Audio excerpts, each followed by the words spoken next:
Bonjour et bienvenue à tous à Communauté et Résilience à l'ère du numérique. Mon nom est Christine Diconguet et je suis consultante du projet Antenne d'influence communautaire. Je vais commencer un tout petit peu pour vous donner un petit antécédent de qu'est-ce que c'est que l'antenne d'influence communautaire.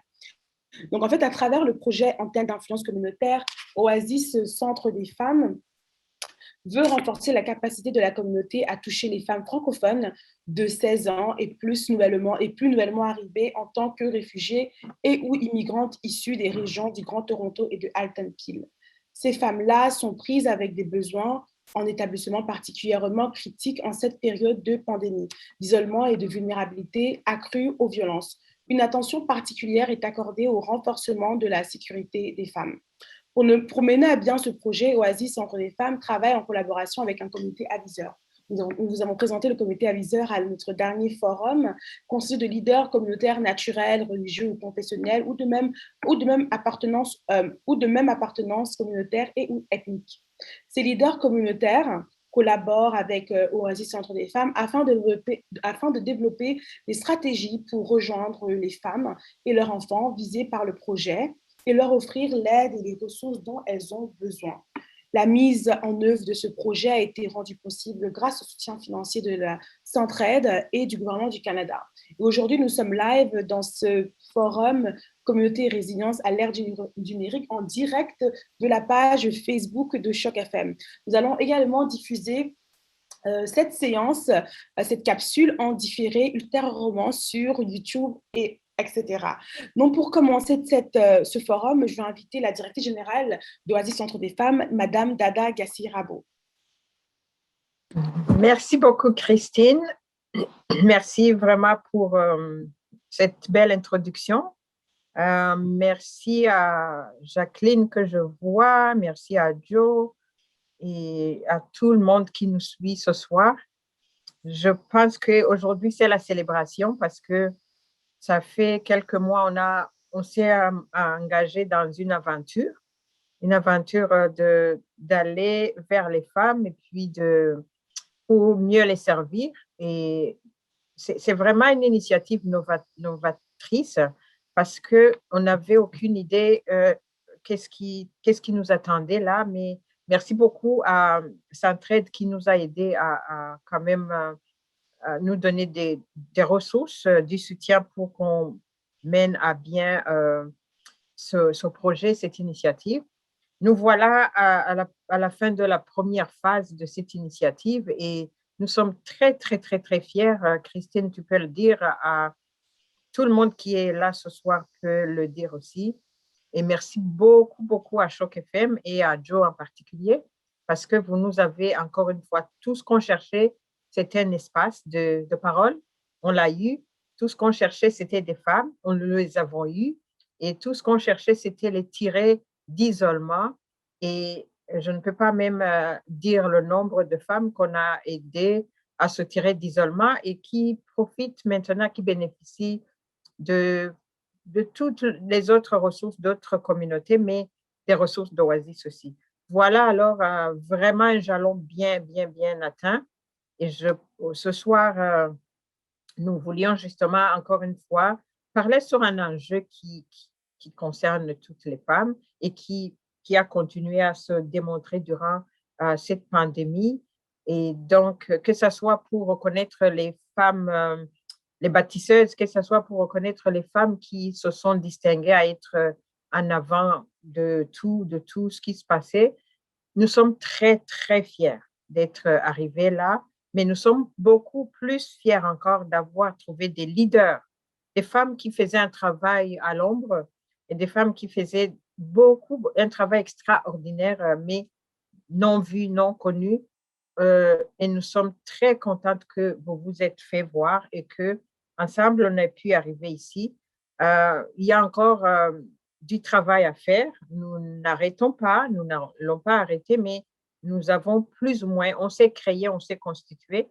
Alors, je vous dis, allons-y.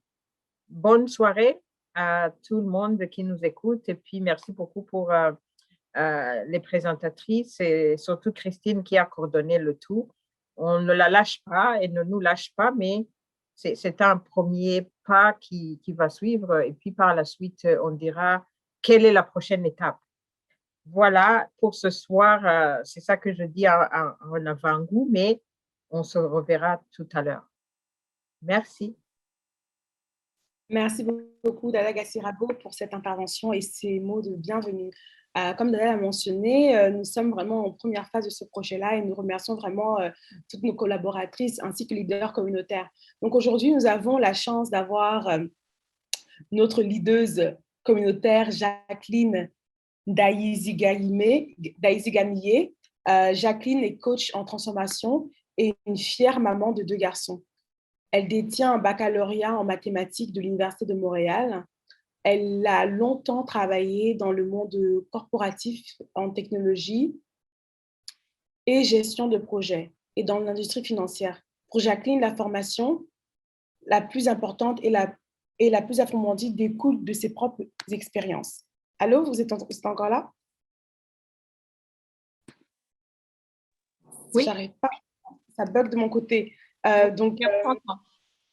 D'accord, donc sans plus bien attendre, je vous présente Jacqueline qui va vraiment présenter son petit discours sur la résilience dans la communauté à l'ère du numérique. Jacqueline, tu peux commencer à parler. D'accord. J'ai pas vu. Donne-moi juste un instant. OK. Jacqueline, désolée, c'est juste le fait de juste finir ta biographie, Jacqueline. Oh, d'accord, vas-y. Affronter les grands défis de sa vie lui a appris des leçons importantes qu'elle partage avec les autres. Jacqueline pense que nous sommes tous nos meilleurs conseillers et que parfois nous avons simplement besoin de quelqu'un d'autre pour nous accompagner sur le chemin de la vie et nous donner un petit coup de pouce afin d'avancer dans la bonne direction. Jacqueline se sent épanouie dans sa passion et sa mission d'améliorer le potentiel des individus et les organisations à travers le coaching et les ateliers de formation, dont Jada Coaching. Jacqueline, le plateau est à toi. Merci beaucoup d'être ici avec nous et voilà. Écoute, merci beaucoup à toi, Christine. Merci Dada et Choc FM pour ce forum. Alors, aujourd'hui, je vais vous parler, ça me fait plaisir d'être avec vous, je vais vous parler de la résilience. Okay? Comme Christine l'a dit dans mon bio, je suis coach en transformation. Ce qui m'a amené à aller dans le coaching, c'est que mon conjoint est décédé subitement d'un accident de roulage en 2012. Et moi, j'ai travaillé avec une coach, avec des thérapeutes, bien sûr. Mais quand j'ai travaillé avec la coach, c'est là où j'ai réalisé l'importance de se faire accompagner. Et ça, c'est devenu une de mes missions d'accompagner les autres parce qu'on a tellement de potentiel qui est en nous et que le monde a besoin. Alors aujourd'hui, je veux parler de la résilience, d'accord? J'aurais besoin d'Ada ou quelqu'un d'autre me dit si vous voyez mon écran, parce que je vais partager mon écran. Dites-le moi si vous voyez mon écran. Oui. Super. OK. Alors, c'est quoi la résilience? OK?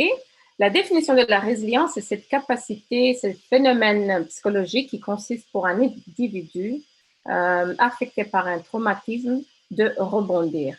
Donc, apprendre à que cet événement traumatique de manière à ne plus vivre dans ce trauma, dans le malheur et à se reconstruire d'une façon socialement acceptable.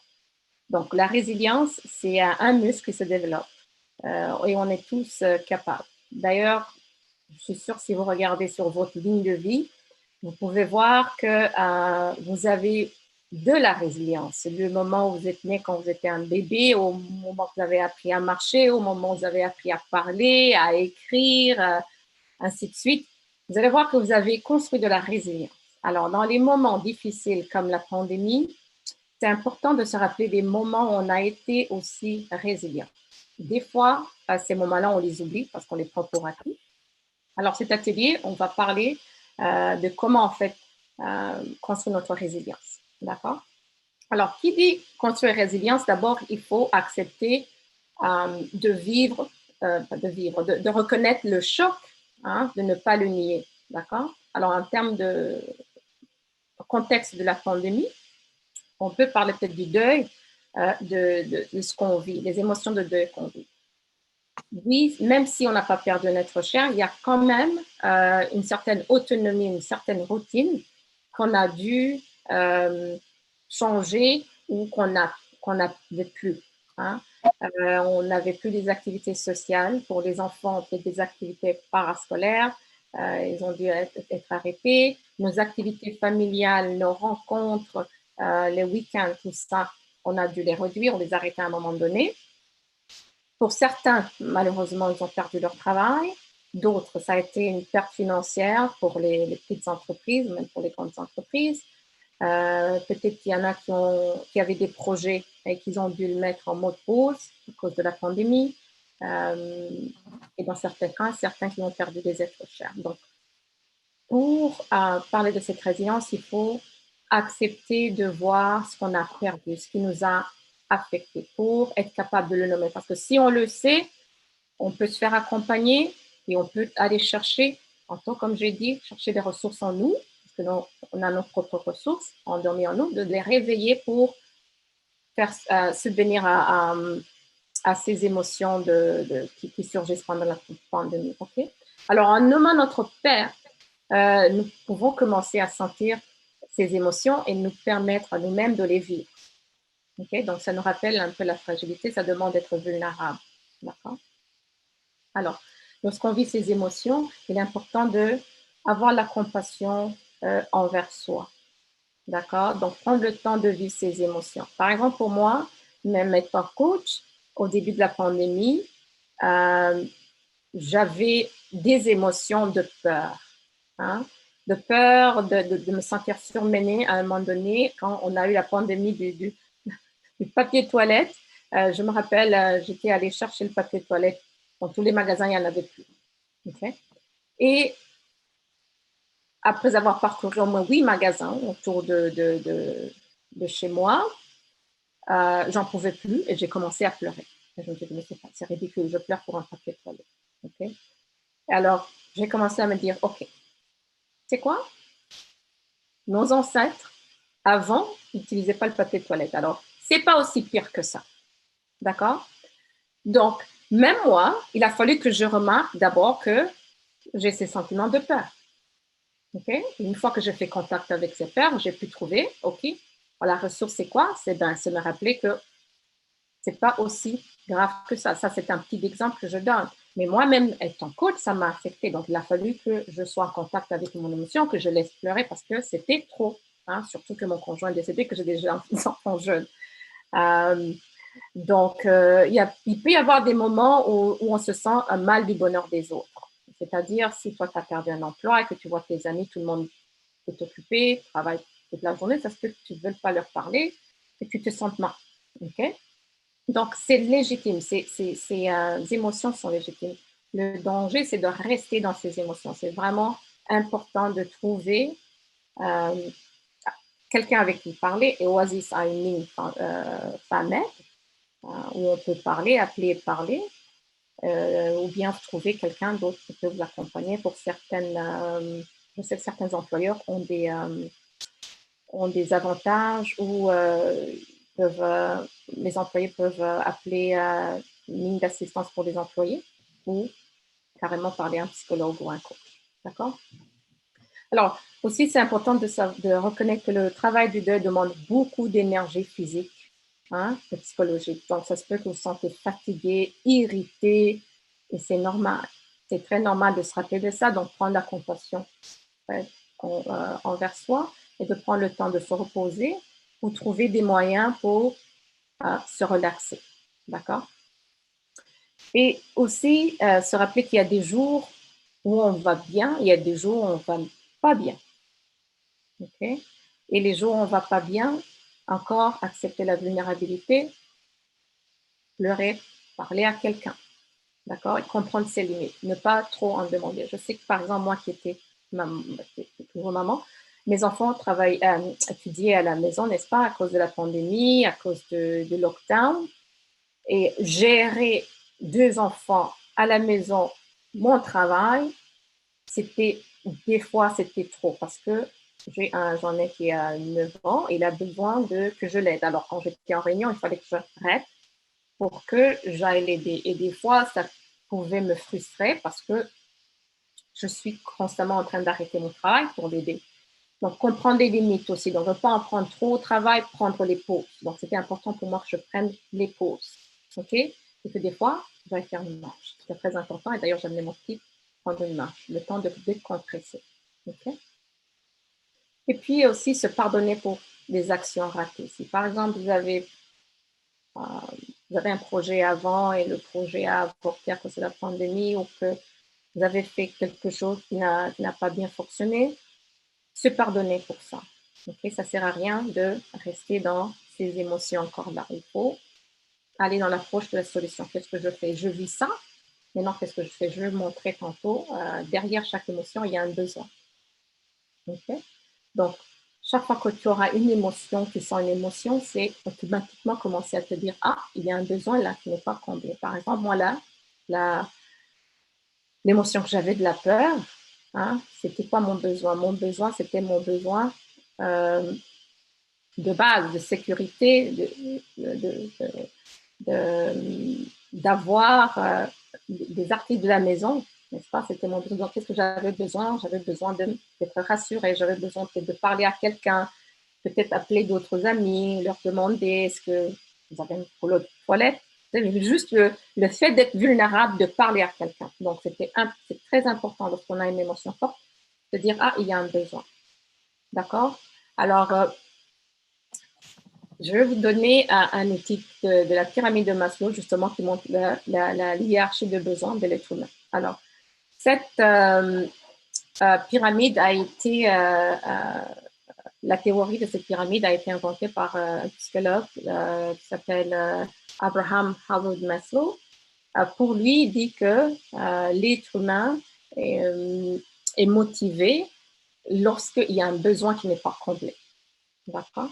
Et ces besoins sont de l'ordre hiérarchique. D'accord? Alors, au bas de la pyramide, on a des besoins qu'on appelle besoins physiologiques. Ça, ce sont les besoins fondamentaux, se vêtir, manger, dormir, se reproduire, éliminer. C'est ça qu'on appelle le besoin de base. Okay? Alors, une fois que l'être humain a accompli ses besoins, okay, il va chercher à accomplir maintenant le besoin de sécurité, se trouver un toit, avoir son propre appartement, sa propre maison, être dans un environnement sécuritaire et stable. D'accord? Et une fois qu'il aura ses besoins physiologiques, ses besoins de sécurité, donc il peut se nourrir, se vêtir, respirer, éliminer, ainsi de suite, et maintenant il a un toit. Maintenant, il va aller dans le besoin d'appartenance. Ça, c'est avoir, par exemple, de faire des amis, être en couple, faire une famille, avoir une communauté autour de lui. Hein? C'est le besoin d'estime maintenant. Je commence à aller dans le besoin d'estime. Okay? Alors, le besoin d'estime, ça devient avoir un travail, être indépendant, le respect des autres. Okay? Et après, quand il aura fini, là maintenant, quand il aura atteint ses besoins, et là maintenant, le besoin de s'accomplir, c'est développer son potentiel. Okay? Alors, en contexte de pandémie, chacun de nous était à des niveaux différents. Okay? Et tout d'un coup, tout le monde, on est revenu au bas de l'échelle. C'était dans les besoins physiologiques et besoins de sécurité. N'est-ce pas?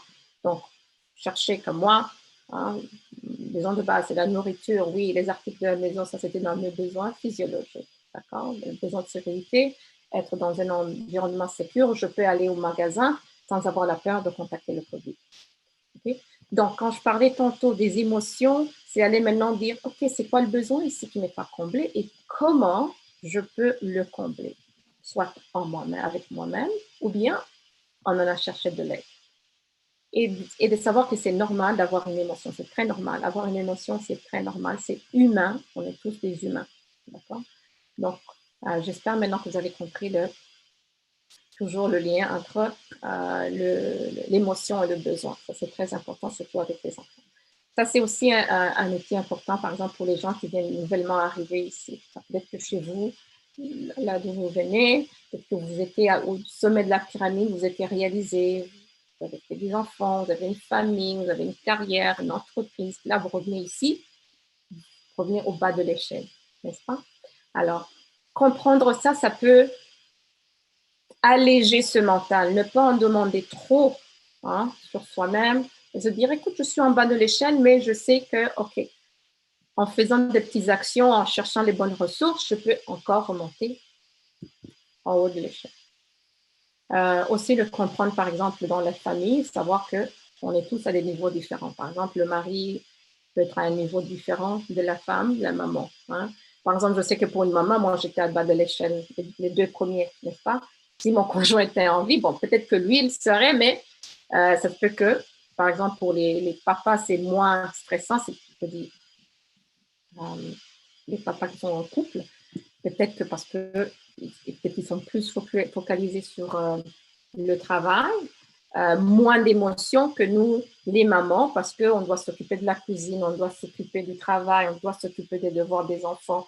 Donc, on vit beaucoup d'émotions quand tu es femme. En contexte de la pandémie, c'est que tu vives beaucoup plus d'émotions. Donc, et c'est normal. Je veux juste que les gens comprennent que tout ça, c'est normal. Et ça ne veut rien dire qu'il n'y a pas des hommes qui vivent les émotions ou que les femmes sont plus émotives. Non, je donne juste un exemple de comment quand on est une maman dans le contexte de pandémie, tu dois te couper en plusieurs parties justement pour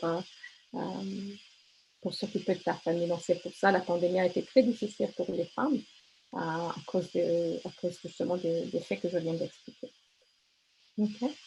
Alors, chaque personne a des propres ressources internes. Je l'ai dit tantôt. Alors, dans le passé, tu as réussi à survivre à bien des situations pénibles. Okay? Donc, tu vas être capable de t'en sortir. Peut-être que ces situations ne sont pas aussi graves que la pandémie, mais tu peux peut-être voir les ressources que tu avais à ces moments-là, que tu peux ramener. Par exemple, si c'était le courage, si c'était la patience, si c'était la prière, etc. Donc, ramener à ces ressources-là, te rappeler de ça, pour que tu puisses commencer à les appliquer maintenant en sachant que je suis en bas de l'échelle et je sais que c'est un jour à la fois et que ma destination, ça va être en haut de la pyramide et que ça se fait. D'accord? Moi, par exemple, quand j'ai perdu mon conjoint, quand il est décédé subitement, et comme il disait, oh oui, you're so strong, c'est la phrase qu'on dit, oh, tu es une femme forte. OK, peut-être à vos yeux, je suis une femme forte, mais moi, je n'ai jamais perdu un conjoint, donc je ne sais pas comment être forte.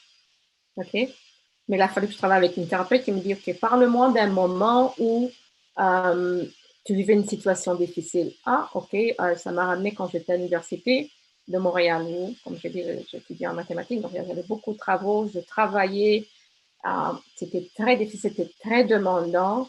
Même à un moment donné, j'avais presque un burn-out, OK? C'était des moments difficiles pour moi, OK? Émotionnellement difficiles. Alors, qu'est-ce que tu as fait là?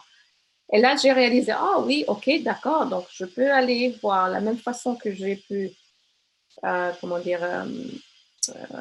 j'ai pu surmonter ces années d'université, où je travaillais, où j'étudiais, où j'avais pas de temps. Je peux ramener ces forces, cette endurance, OK, cette discipline, parce qu'il faut être discipliné. Il fallait vraiment que je me repose. Je peux ramener ça et maintenant que je sais que c'est normal d'avoir les émotions que j'ai, je sais que j'ai ces ressources en moi, donc ça booste, ça fait augmenter ta confiance en toi. Et là, tu peux aller maintenant surmonter, ramener ces ressources à surmonter ça. Okay? Remarquez les petits moments de la journée. Il y a tellement de petits moments drôles. Le fait de regarder dehors, de voir 2 écureuils qui sont en train de se battre, c'est drôle. Voir ton enfant qui sourit, regarder une comédie. Donc, les petits moments de la joie de la journée. Se féliciter des accomplissements. Okay? Si tu as fini la journée, que les enfants, tout le monde a mangé, que tout le monde est heureux, bravo, c'est bien. Il n'y a personne qui est malade, personne qui va dormir le ventre vide. Ça, c'est un accomplissement. D'accord? Et puis, évitez de se juger. Ne vous dites pas des choses que vous ne direz pas à un ami. Ça, c'est un astuce qu'on utilise souvent. La petite voix, à l'intérieur de nous, elle va nous dire, tu aurais dû faire ça, tu aurais dû faire ça, si j'avais su, si j'avais ça. Non, tu as fais ce que tu pouvais faire avec les moyens, avec les connaissances que tu avais à ce moment. D'accord? Et puis ne pas tomber dans le piège de la comparaison. Tout le monde évolue différemment dans la vie. Donc, encore là, la pyramide, il y a des gens qui sont en haut de la pyramide, il y en a d'autres qui sont en bas, il y en a d'autres qui sont au milieu. Donc, chacun de nous évolue dans le temps différemment. Donc, essayez de se dire, ah oui, je me suis mariée en même temps avec telle personne, et puis voilà, eux, ils sont ici, moi, je suis là. Non, chacun de nous évolue. Okay? Vous allez voir que dans la vie, on va aller, comme on le sait, c'est des hauts et des bas. D'accord? Et soyez entourés par des personnes qui voient que le meilleur en vous. Ça, il faut vraiment, s'il y a une chose vraiment que je voudrais que vous reteniez, c'est vraiment ça, avoir un entourage de gens positifs. D'accord? Et continuer avec les habitudes qui procurent le bien-être pour toi. Donc, éviter de noyer les soucis par des habitudes qui ne sont pas bonnes pour ta santé. Bonnes pour ta santé, par exemple l'alcool, trop manger ou d'autres habitudes qui sont néfastes pour ta santé. Essayer de commencer à avoir comme un rituel. OK? Et puis, peut-être commencer à aller dans la recherche de la solution encore, la découverte du sens à la perte. Donc là, tantôt, j'ai parlé de deuil. C'est quoi ton deuil? Est-ce que ça a été un deuil de travail? Est-ce que ça a été un deuil d'une autonomie? Est-ce que ça a été un deuil des projets que tu as qui te causent la colère, la frustration? C'est quoi ton deuil? Okay? Et maintenant, trouver le sens peut-être à cette perte. Parce que, par exemple, tu as beaucoup plus de compréhension et de compassion pour la souffrance des autres. Mais peut-être que maintenant, tu comprends plus l'importance des connexions, parce que ça, c'est quelque chose qu'on prend pour acquis. Essayer de se rendre au service des autres, ça, c'est quelque chose que j'ai appris au début de ma thérapie, où ma coach, elle me disait, va te rendre au service des autres. Je lui disais, mais ça ne va pas, j'ai des enfants jeunes, je suis veuve, jeune, elle me disait, exactement. Maintenant que tu comprends la souffrance des veuves, va aider les autres veuves. Ah, ok. Et je vous le jure, si vous commencez à penser à aider les autres, bien sûr, il faut commencer à s'aider, mais si vous pensez, ok, quand même, si j'ai ce qu'il faut, si j'ai un travail, si j'ai de la nourriture, si encore là dans les besoins, comment est-ce que peut-être je peux me rendre service, je peux me disponibiliser pour être au service des autres. Et ça va vous booster parce que aider quelqu'un, puis voir l'impact sur la vie de cette personne, ça va vous donner une bonne énergie. Et cette énergie, tu vas encore l'investir dans quelque chose, donc tu peux commencer à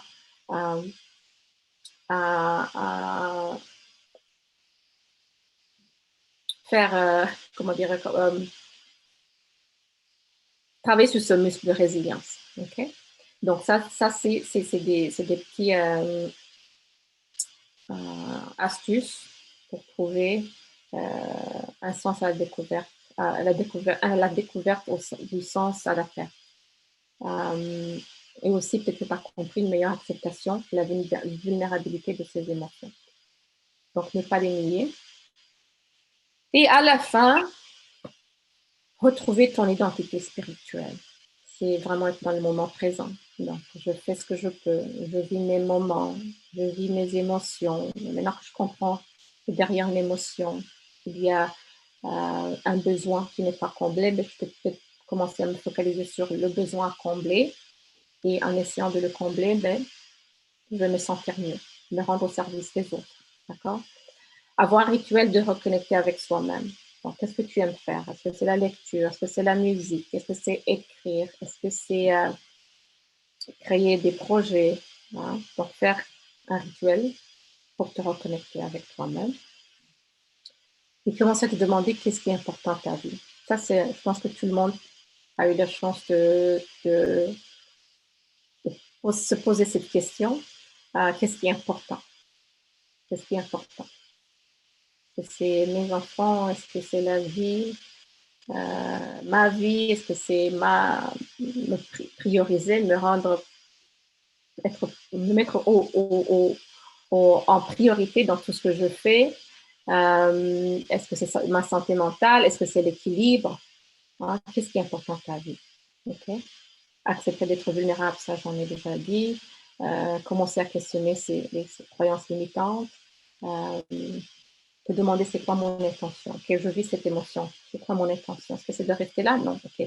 Quel est le besoin qui n'est pas comblé? Ben, il peut m'aider? D'accord. Comment est-ce que je peux aider? Quelle est ta passion?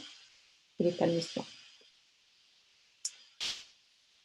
Et je vais conclure avec cette belle citation: les circonstances ne font pas l'homme, elles ne le révèlent qu'à lui-même.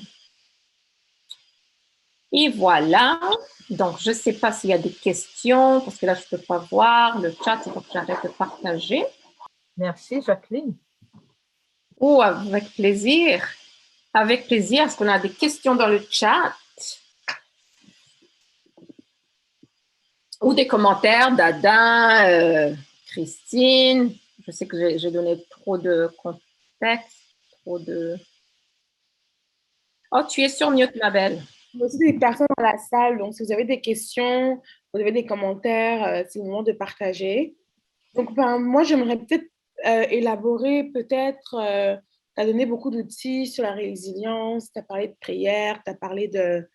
mais est-ce que je t'ai pas entendu peut-être parler de nouvelles routines? Parce que je trouve aussi que peut-être quelque part dans la recherche de cette résilience, de cette guérison, que ce soit perte de conjoint, perte d'emploi, euh, rupture d'un partenaire ou même juste l'isolation. Comment vraiment, parce que vraiment en entrant dans le vif du sujet, vraiment comment démarrer en fait ce processus de guérison. euh, Peut-être, je ne sais pas, c'est un peu ça ma question, quoi. Oui, en fait, j'en ai parlé, avoir des habitudes qui procurent le bien-être pour toi. C'est comme quel type d'exemple peut-être Alors, par exemple, pour chaque personne, c'est différent. Par exemple, il y en a qui aiment méditer, il y en a qui aiment faire de l'exercice. Comme moi, j'ai commencé à faire de l'exercice et ça me fait beaucoup de bien. D'accord? Par exemple, pour quelqu'un qui subit un traumatisme profond, par exemple la perte d'un être cher pendant la pandémie, il te faut accompagner. Il te faut vraiment chercher quelqu'un qui peut te guider dans ce processus de deuil parce que c'est très difficile pendant la pandémie parce que tu n'as pas ce support communautaire, des gens qui peuvent venir assister. Si tu as eu une perte de travail, c'est d'abord comprendre que ça n'a rien à voir avec tes compétences, par exemple. Hein? À la place de se dire que tu es incompétent, la petite voix encore là qui va te juger, c'est-à-dire, écoute, c'est dans le contexte de la pandémie, ça n'a rien avec mes compétences. Et maintenant, qu'est-ce que je peux faire? Maintenant, encore là, dans la recherche de la solution. Maintenant, qu'est-ce que je peux faire? Je peux commencer peut-être à prendre des programmes Élan, de Oasis. Il y a tellement d'organismes qui offrent des ateliers sur comment la recherche d'emploi. Hein? Je vais m'inscrire sur ces webinaires. Hein? Je vais m'inscrire sur les sites de recherche d'emploi. D'accord? Donc, avoir des habitudes qui sont bonnes pour ton bien-être. Et la personne, elle le sait, elle le sait. Paradoxalement et puis bizarrement, dans ma tête de revendicatrice, je n'aime pas le mot résilience d'un côté. Pourquoi? Parce que souvent, il suffit de dire qu'on est résiliente pour que même les personnes responsables de nous tirer des difficultés disent, oh, c'est là, elles sont capables d'être résilientes, de toutes les façons, ça va passer. Alors que des fois, tu peux trouver que la résilience, c'est un mot à double tranchant. Et il faut aussi qu'on ait une limite à la résilience, parce que des fois, on a été nous-mêmes victimes de notre résilience, parce qu'on prend tout ce qui vient, on le prend. Et bien sûr, il faut se rebâtir. Il faut se donner une vision, une mission de où est-ce qu'on veut, qu'est-ce qu'on est capable de faire. Mais à un certain moment, nous avons aussi besoin, surtout dans des situations qu'on n'a pas créées, qu'on n'a pas cherchées, à quelque part, il y a aussi d'autres personnes qui devraient nous aider à porter à porter le fardeau. Moi, je vais pas parler, je vais pas te faire sentir mal, Jacqueline, parce que tu es une femme hautement résiliente Oh. par excellence. Mais quand je pense, par exemple, aux femmes qui vivent la violence, Mm. oui, ou des femmes qui arrivent au pays comme des immigrants, des réfugiés, et elles entendent le mot oh, soyez résiliente. Mm. Oui, c'est bien, il faut être résiliente, mais au même moment, hein, jusqu'où? Jusqu'où est-ce qu'on peut aller? Moi, c'est une discussion, c'est pas une question, c'est pas quoi que ce soit, mais j'aimerais porter ça à la discussion. Oui, ça résonne avec moi, Dada, parce que moi, comme j'ai dit, quand j'ai perdu mon conjoint, on me disait, oh, ça va, tu es une femme forte, tu vas t'en sortir. Mais moi, sauf que je vais m'en sortir comment? J'ai jamais perdu un conjoint, donc il a fallu que j'aille me chercher de l'aide, que je sois en contact avec mes émotions. Donc, la résilience, oui, ça, pour même une femme qui vient d'arriver, quand j'ai parlé de hiérarchie de besoins, c'est de se rappeler que je suis encore là, je suis au bas de l'échelle et c'est normal de vivre ce que je vis. Ça, c'est un. C'est normal de vivre ce que je vis. Je vais pas avoir honte de vivre ce que je vis. Maintenant, c'est quoi mes ressources? Peut-être Oasis, peut-être d'autres organismes. Okay?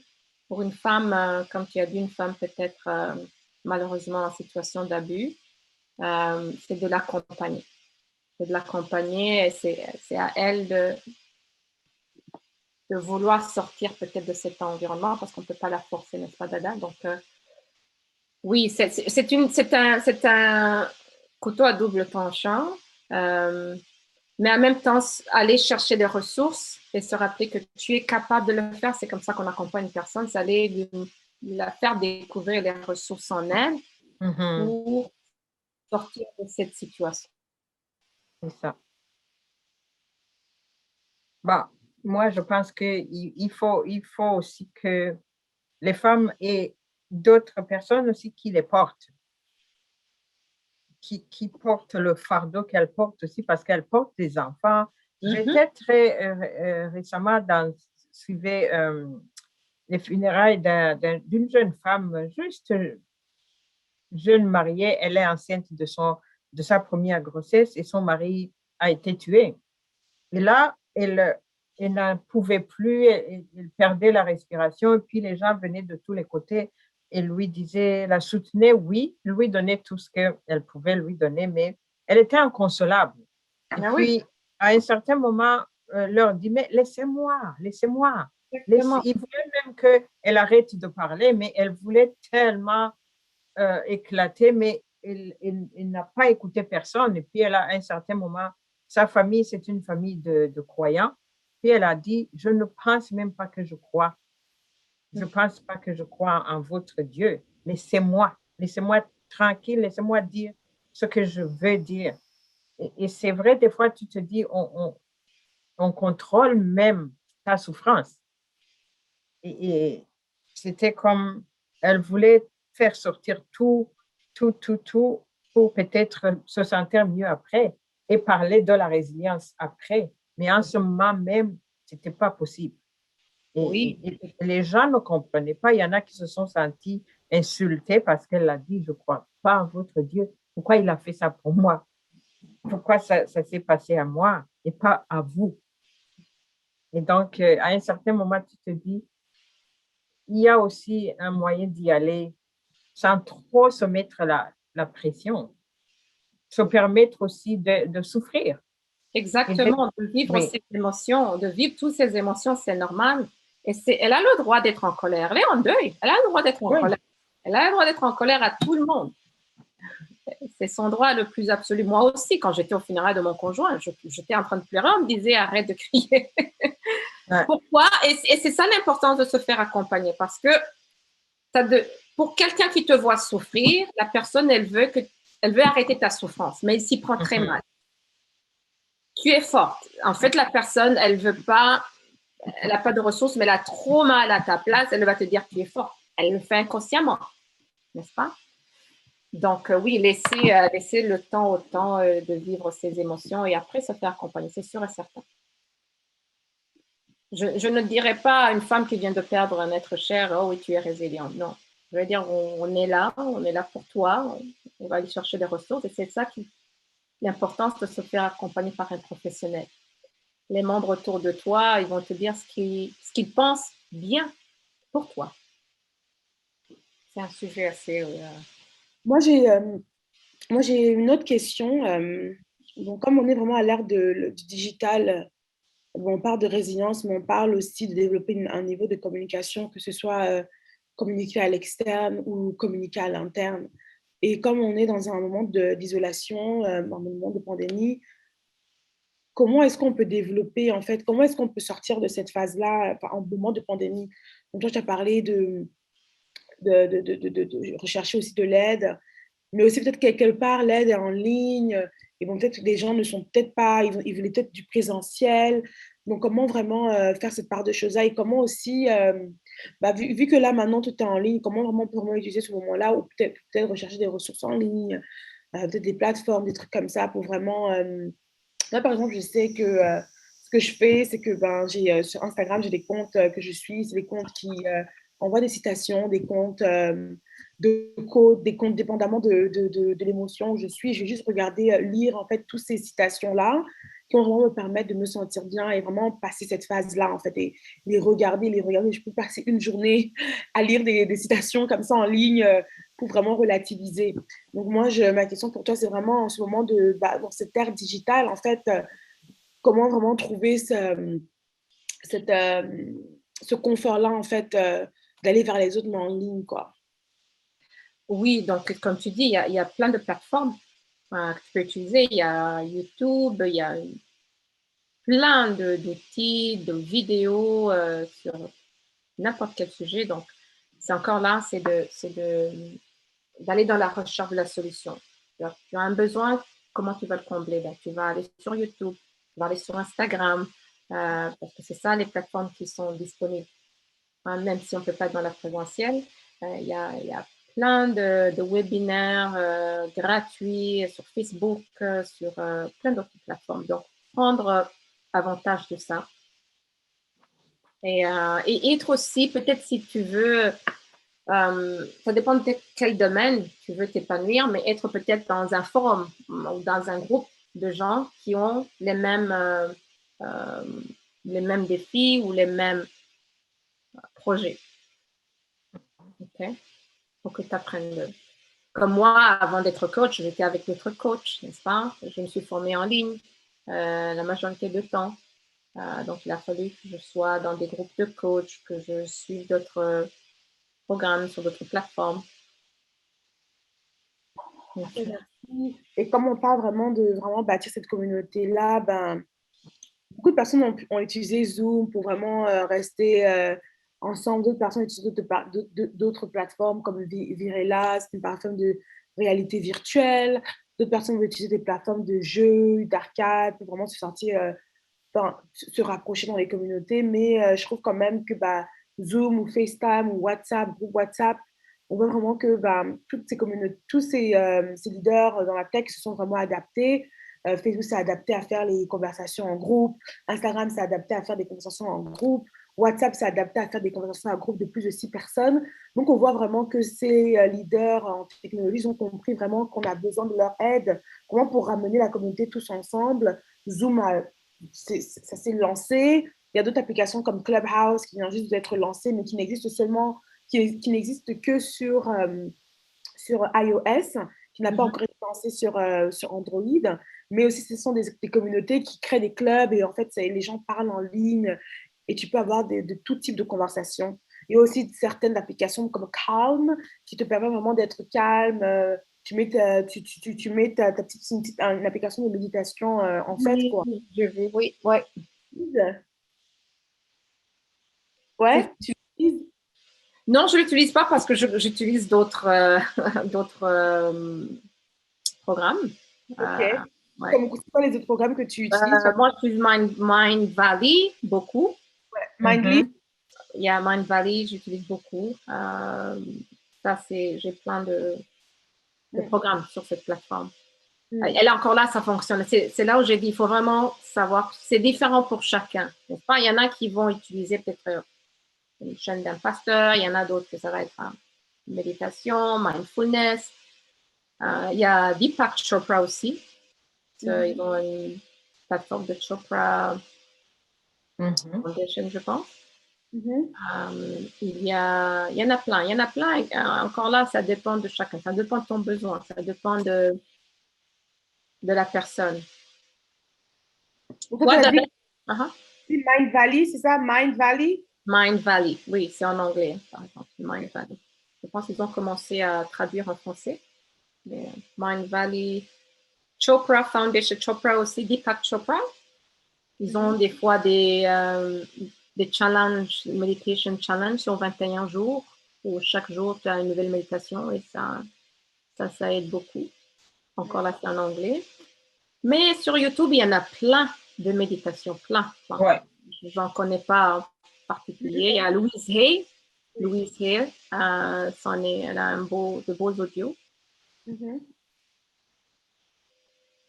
Ok, parfait. Est-ce qu'on a d'autres questions? Est-ce que Jacqueline, toi, tu es une leader communautaire et en même temps, tu travailles avec des femmes des communautés résilientes, je dirais aussi, parce que ce sont des communautés qui passent à travers beaucoup de choses. Et je me dis, est-ce qu'il y a des choses qui se développent ou qui peuvent se développer justement par et pour les femmes, en prenant en compte leur contexte particulier, spécifique, de dire, parce que des fois, quand on parle de prendre soin de soi, d'habitude, les mots qu'on connaît sont les mots qu'on emprunte du français, de l'anglais. Les noms ou les mots de se soulager, de se renforcer dans nos langues existent, oui, mais comment est-ce qu'on peut, on peut utiliser aussi cette résilience qu'on a développée, d'ailleurs qu'on développe dès le jeune âge, sans nécessairement essayer de filtrer, prendre ce qui est bien, parce que quand je pense justement à dire à quelqu'un qui a perdu son mari de ne pas pleurer parce qu'il y a des ennemis qui la voient, je m'en fous des ennemis. Les ennemis ne peuvent pas m'empêcher de pleurer parce que ce n'est pas eux qui contrôlent ma peine. Ce n'est pas eux qui contrôlent non plus qu'est-ce que j'en fais de la peine, mais comment est-ce qu'on peut quand même aller chercher ces façons de se soulever, de s'élever les unes les autres dans des communautés qui ne sont pas nécessairement d'origine, où la psychothérapie, la prise de conscience, la pleine conscience même n'existe pas, parce que les femmes ne s'arrêtent jamais pour se prendre un rendez-vous avec soi. Ouais. Oui, alors c'est vrai, ça peut être compliqué pour certaines communautés où c'est pas bien vu de parler de ces problèmes. Commencer à appeler quelqu'un, lui dire je vis ça, ça peut être difficile pour ces femmes-là. Mais il y a des groupes WhatsApp, par exemple. On va parler de WhatsApp. Il y a des groupes WhatsApp où les femmes peuvent se rencontrer, en tout cas dans les groupes que je suis. Mais il y a d'autres, c'est vraiment du un par un. C'est de s'appeler de temps en temps, juste to check-in. Parce qu'elle ne va pas écrire dans le groupe WhatsApp écoute, je suis déprimée, elle ne va pas le faire. Elle ne va pas le faire. C'est difficile des fois aussi dans certaines communautés. On ne croit pas à se faire accompagner par un coach, par un psychothérapeute. C'est comme on est fou, c'est de la folie. Ça, ce sont des gens fous. Donc, si tu es une amie, de partager, par exemple, s'il y a des ateliers sur le bien-être, partager. Donc, ça, c'est des méthodes qu'on peut utiliser et qu'on utilise d'ailleurs, on partage. Mais c'est vrai que dans nos langues, dans ma langue maternelle, il y a certains mots comme la confiance en soi, c'est quoi? Comment tu traduis ça en Kirundi, en Kinyarwanda? Et aussi sans que ce ne soit pas vu comme négativement, en fait. Une femme qui est fière d'elle-même, des fois, elle fait peur. hein. Une femme comment dire, qui s'affirme, elle fait peur. Donc, mais encore là, c'est d'accepter d'apprendre.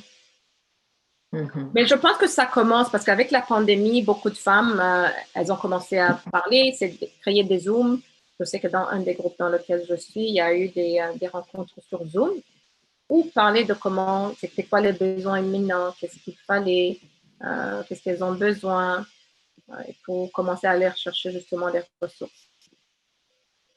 Parce que je le disais, moi, surtout parce que je trouve que la technologie en soi peut nous donner une autre forme de pression, de ne pas se trouver à la hauteur de tout ce qui se fait autour, être sur Facebook, sur Twitter, sur WhatsApp,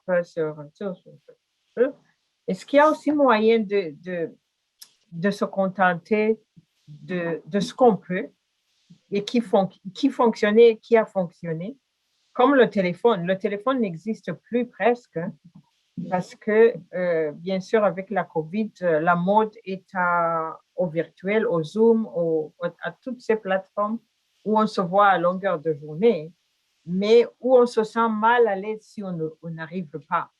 Mm-hmm. Est-ce que ça aussi, ce ne serait pas une forme de résilience qu'on s'est imposée? Moi, cette journée sur lundi, par exemple, mon ordinateur a fait comme m'a lâché comme ça. Et j'avais deux présentations à faire, deux formations. Et fort heureusement, je n'étais pas seule, mais je me suis sentie un tout petit peu mal à l'aise. Et pourtant, ça ne venait pas de moi. Mais je me dis, et pourtant, je peux appeler un technicien, je peux appeler quelqu'un pour m'aider à trouver où se trouve l'erreur. Je peux t'appeler, demander comment on fait ça. Est-ce que les femmes ont ces capacités aussi virtuelles? C'est vrai qu'il y a beaucoup de femmes qui n'ont pas ces capacités virtuelles, c'est vrai, ces connaissances techniques, comment aller sur Zoom, comment joindre un webinaire, par exemple. Des fois, parce qu'elles n'ont même pas cet ordinateur. C'est ça. Ouais, parce que c'est pas tout le monde qui a cet ordinateur. Oui, le téléphone peut aider. Ça peut aider s'il y a une ligne où les femmes peuvent juste appeler. Et puis, voilà, il y a quelqu'un qui est à l'autre bout de la ligne qui parle. Oui, c'est vrai, mais aussi, encore là, c'est accepter sa vulnérabilité. Comme moi, ce matin, c'était une leçon de, OK, là, je suis dans la vulnérabilité, là. J'ai une présentation à faire, je me sens mal à l'aise, c'est de l'accepter. Oh, Mia, elle a une question. Il y a Mia qui a une question. Une question. Alors, est-ce que la résilience n'a pas finalement de limite? Par exemple, parler de la résilience à une femme qui vit de la violence. Oui, c'est ça. Une femme qui vit de la violence, moi, je ne lui parlerai pas de la résilience, mais je lui rappellerai qu'elle a des ressources en elle, comment est-ce que je peux l'aider à revoir les ressources en elle pour développer sa confiance en elle, pour qu'elle puisse accepter peut-être les propositions qu'on lui donne de sortir de cette violence, ou commencer à explorer ses options. C'est pas facile, c'est un cas très délicat, la violence conjugale. Souvent, ces femmes-là, leur confiance en elles-mêmes, elle est presque plus là, parce que à avoir, avec la force d'entendre ces mots négatifs, la violence, l'abus, ça commence à jouer sur leur propre estime d'elle. Tu dois beau lui donner les outils, peut-être qu'elle ne va pas les prendre parce qu'elle se sent incapable. Donc, c'est gérer plus dans lui parler, lui rappeler de ses ressources internes pour elle. Mais c'est sûr qu'on ne va pas dire oui, il faut être résilient. C'est comme une personne qui vient perdre quelqu'un, là. On ne dit pas il faut être résilient. Sinon, tu le laisses parler des émotions et graduellement, tu l'aides à voir qu'elle a des compétences, qu'elle a des ressources, qu'elle peut avoir de l'aide. Si, quand elle est prête, voici ce qu'elle peut faire. Je ne sais pas si ça répondait à la question. Je ne sais pas si tu veux répondre à ça, Dada, si tu veux rentrer. Non, est-ce que Mia Mia, est-ce qu'elle est contente? Elle est satisfaite? C'est Maïmou. La question vient du public, Maïmou. Ouais. Est-ce que je pense qu'elle est satisfaite? Jo, est-ce que nous avons d'autres questions du membre du public? La question venait de Maïmou. Ah, là, oh, ok, c'est Maïmou. Ok, j'avais vu. Ok. D'accord. Mais la question de Maïmoun, C'est sûr aussi que les gens, c'est pas aussi facile de s'ouvrir en public comme ça, de dire. Donc, mais on va garder la plateforme ouverte quand on va sortir du live, comme ça les gens pourront poser des il est questions. déjà 7 heures. Est-ce que Joe, on a jusqu'à quelle heure?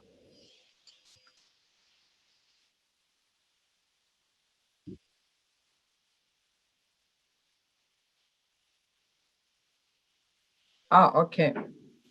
Mais en fait, ce qu'on peut faire, Joe, là, présentement, tu peux commencer à inviter certains membres du public. Ça marche, ça marche. Je pense qu'on peut conclure le live par des mots de finalité, mots de clôture de Dada, et après on peut aller en privé. Oui. Dada, merci. Bon, dans ce cas-là, j'inviterai tout le monde à déménager jusque.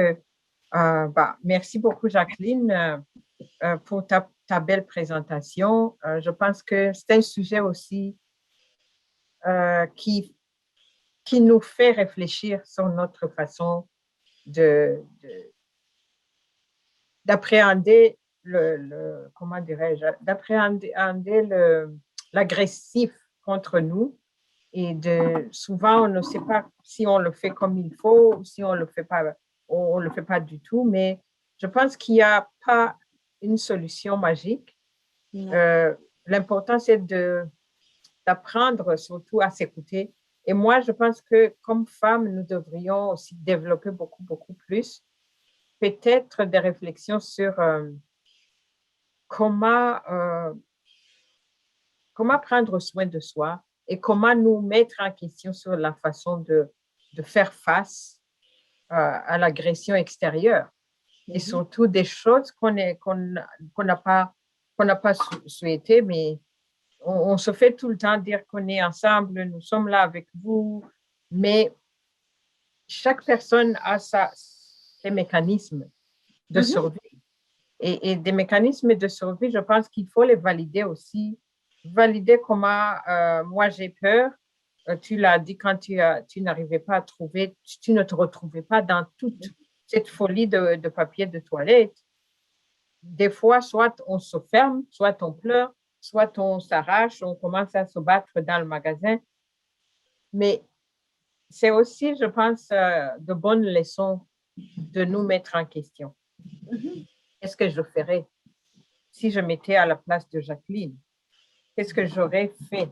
Des fois, je pense que c'est ça aussi, le partage, c'est ça aussi qui fait que les femmes se soutiennent. Et ton expérience peut être le mien, mais je pourrais le vivre mieux à cause de toi.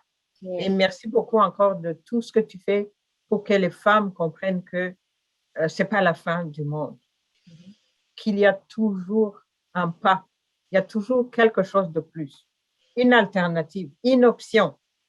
Si ça n'a pas marché chez toi, peut-être ça a marché chez moi. Si ça a marché chez toi, ça peut ne pas marcher, mais autant tenter quelque chose qui a marché chez quelqu'un. C'est gratuit en plus, tu nous le donnes gratuitement. Et c'est pas que tu nous forces à le prendre, mais moi, quand j'entends que ça a marché chez quelqu'un, je l'adopte. Je me dis, si Jacqueline l'a fait, moi aussi, je peux le faire. Et je pense que avoir cette mentalité aussi de ne pas démissionner, de ne pas rendre les serviettes, comme on dit, ça peut aider les gens qui sont à l'autre bout de la déprime de revenir. Oui. Et je pense que c'est ce qu'on avait voulu dire ce soir.